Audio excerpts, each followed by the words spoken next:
बातमी ठाण्यातून आहे। ठाणे मुलुंड दरम्यान बनतं एक नवं रेल्वे स्थानक आणि याच रेल्वे स्थानकाला धर्मवीर आनंद दिघे रेल्वे स्थानक असं नाव द्या अशी मागणी नरेश म्हस्के यांनी केलेली आहे। ज्येष्ठ नागरिकांसाठी तिकीट सवलत सुरू करावी असं खासदार नरेश म्हस्के यांनी संसदेतून मागणी केली। ठाणे आणि मुलुंड स्टेशनच्या दरम्यान एक नवीन स्टेशन होतंय।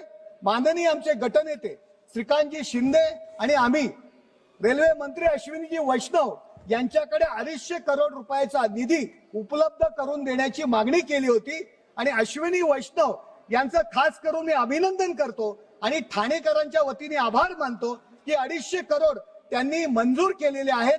हा प्रस्ताव रेल्वे बोर्डाकडे आता गेलेला आहे आणि ते लवकरच त्याला मान्यता देतील आणि त्या स्टेशनचं काम सुरू होईल। सदरच्या स्टेशनला आमचे मुख्य नेते एकनाथ शिंदे यांच्या वतीने आम्ही मागणी करत आहोत। राज्यातनं तसा प्रस्ताव येईल, सदरच्या स्टेशनला धर्मवीर आनंद दिघे स्टेशन हे नाव देण्यात यावं ही मागणी या ठिकाणी आम्ही सभागृहात करत आहोत।